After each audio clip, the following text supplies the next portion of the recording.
हिंदू मान्यताओं के अनुसार सावन का महीना सबसे पवित्र माना जाता है। सावन का महीना भगवान शिव को बेहद प्रिय है। इस दौरान पूरे विधि विधान से भगवान शिव की पूजा करने से उनका विशेष आशीर्वाद प्राप्त होता है। इस वजह से भगवान शिव के 12 ज्योतिर्लिंगों का विशेष महत्व है। ऐसी मान्यता है कि सभी ज्योतिर्लिंगों के दर्शन करने से लोगों को मोक्ष और पुत्र की प्राप्ति होती है। तो आइए जानते हैं इसकी पौराणिक महत्व और क्रमवार दर्शन के बारे में विस्तार से। पहला ज्योतिर्लिंग है सोमनाथ। 12 ज्योतिर्लिंग में पहला सोमनाथ ज्योतिर्लिंग है। यह मंदिर गुजरात के सौराष्ट्र में समुद्र के किनारे पर स्थित है। मान्यता है कि सोमनाथ मंदिर के क्षेत्र में चंद्रदेव ने शिव जी को प्रसन्न करने के लिए तप किया था। चंद्रदेव की तपस्या से प्रसन्न होकर शिव जी ने यहाँ प्रकट हुए थे और चंद्रदेव के एक नाम सोम पर ही इस मंदिर का नाम सोमनाथ मंदिर पड़ा है। दूसरा ज्योतिर्लिंग मल्लिकार्जुन है। मल्लिकार्जुन ज्योतिर्लिंग आंध्र प्रदेश में कृष्णा जिले में कृष्णा नदी के किनारे पर श्रीशैल पर्वत पर बना हुआ है। मान्यता है कि मल्लिकार्जुन ज्योतिर्लिंग एकमात्र ऐसा मंदिर है जहां देवी पार्वती के साथ शिव जी ज्योति रूप में विराजित हैं। यहाँ दर्शन करने से ही अश्वमेध यज्ञ के बराबर पुण्य मिलता है। तीसरा ज्योतिर्लिंग है महाकालेश्वर। महाकालेश्वर ज्योतिर्लिंग मध्य प्रदेश के उज्जैन में स्थित है। महाकालेश्वर के पास ही शक्तिपीठ हर सिद्धि मंदिर भी स्थित है। मान्यता है कि यह एकमात्र मंदिर है जो कि दक्षिण मुखी है, जिसमें ज्योतिर्लिंग भी दक्षिण मुखी है।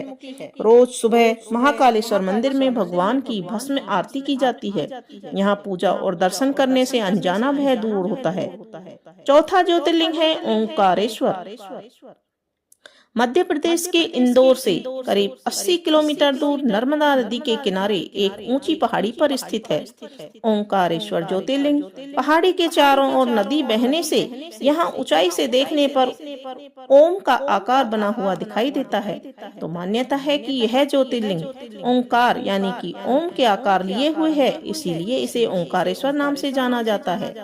पांचवा ज्योतिर्लिंग है केदारनाथ। केदारनाथ धाम उत्तराखंड के 4 धामों में से एक है। यह मंदिर करीब 3581 वर्ग मीटर की ऊंचाई पर है। रुद्रप्रयाग जिले में गौरी कुंड से करीब 16 किलोमीटर दूर पर मंदिर स्थित है। यह मंदिर हिमालय क्षेत्र में है। शीत ऋतु में यहाँ का वातावरण प्रतिकूल रहता है, इसलिए ठंड के दिनों में यह मंदिर बंद रहता है।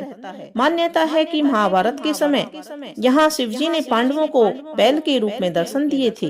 वर्तमान मंदिर का निर्माण आदि गुरु शंकराचार्य ने 8वीं-9वीं शताब्दी में या सदी में करवाया था।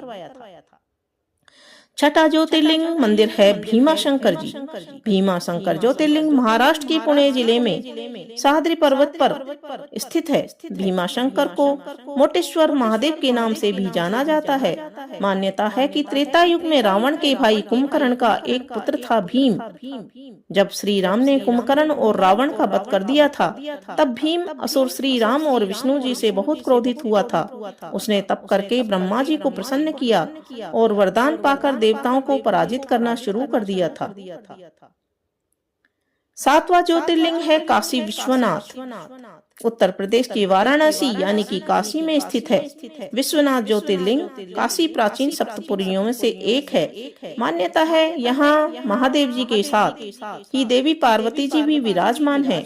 यहाँ देवर्षि नारद के साथ अन्य सभी देवी देवता आते हैं और शिव पूजा करते हैं। इस क्षेत्र के संबंध में कहा जाता है कि जिस व्यक्ति की यहाँ मृत्यु होती है उसे मोक्ष मिलता है। 8वां ज्योतिर्लिंग है त्र्यंकेश्वर। महाराष्ट्र के नासिक जिले में स्थित है त्र्यंकेश्वर मंदिर। मंदिर के पास ही ब्रह्मगिरी पर्वत है। इसी पर्वत से गोदावरी नदी शुरू होती है। मान्यता है यहाँ स्थित शिवलिंग में ब्रह्मा विष्णु महेश की पूजा एक साथ होती है। इस क्षेत्र में गौतम ऋषि ने शिव जी को प्रसन्न करने के लिए तप किया था। उनकी तपस्या से प्रसन्न होकर शिव जी प्रकट हुए थे। तब से ही शिव जी यहाँ ज्योति रूप स्वरूप में विराजमान है। 9वां ज्योतिर्लिंग है वैद्यनाथ। वैद्यनाथ ज्योतिर्लिंग को लेकर कई मतभेद हैं। महाराष्ट्र स्थित वैद्यनाथ मंदिर और झारखंड स्थित वैद्यनाथ मंदिर को लेकर मतभेद हैं। झारखंड में देवघर जिले में वैद्यनाथ मंदिर है और महाराष्ट्र में परली स्टेशन के पास ही परली गांव में भी वैद्यनाथ मंदिर है। मान्यता है त्रेता युग में रावण शिवजी का परम भक्त था। वह हिमालय में शिवलिंग बनाकर तप कर रहा था। तपस्या से शिवजी प्रसन्न होकर प्रकट हुए।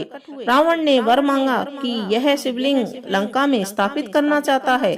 शिवजी ने यह वरदान तो दे दिया, लेकिन एक शर्त भी रखी कि रास्ते में तुम ये शिवलिंग जहाँ रख दोगे वहीं स्थापित हो जाएगा। रावण इस बात के लिए मान गया।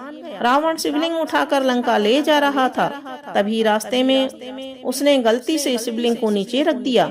इसके बाद शिवलिंग वहीं स्थापित हो गया। रावण ने बहुत कोशिश की, लेकिन फिर भी वह शिवलिंग को नहीं उठा सका। निराश होकर रावण अकेले ही लंका चला गया। इसके बाद सभी देवी देवताओं ने उस शिवलिंग की पूजा की थी। पूजा से प्रसन्न होकर शिवजी प्रकट हुए और सभी की प्रार्थना सुनकर ज्योति रूप में यहीं विराजमान हो गए।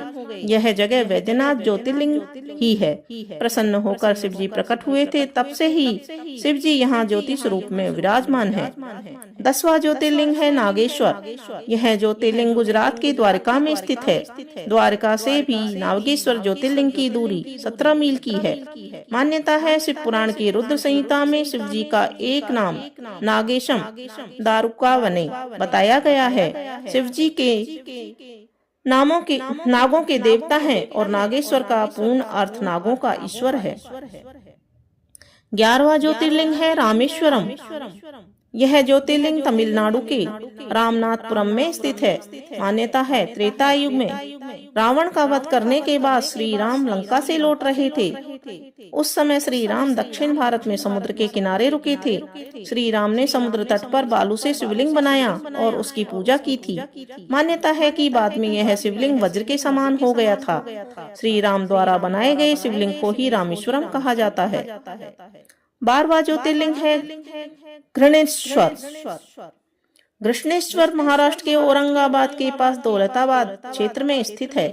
इसे घृष्णेश्वर या घुस्मेश्वर के नाम से भी जाना जाता है। मान्यता है पुराने समय में सुधर्मा नाम का एक ब्राह्मण था। उसकी पत्नी सुदेहा थी। उनकी कोई संतान नहीं थी, इसलिए सुदेहा ने सुधर्मा का विवाह अपनी छोटी बहन गुस्मा से करवा दिया था। गुस्मा शिव भक्त थी। शिव जी की कृपा से गुस्मा को एक पुत्र की प्राप्ति हुई। बाद में सुदेहा अपनी ही बहन गुस्मा से जलने लगी थी। जलन की वजह से सुदेहा ने अपनी बहन के बेटे की हत्या कर दी और एक कुंड में बेटे का शव डाल दिया।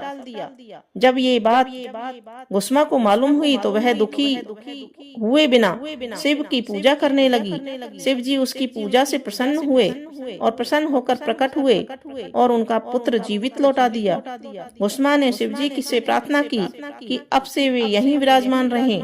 भगवान ने उसकी बात मान ली और यहाँ ज्योति रूप में विराजमान हो गए।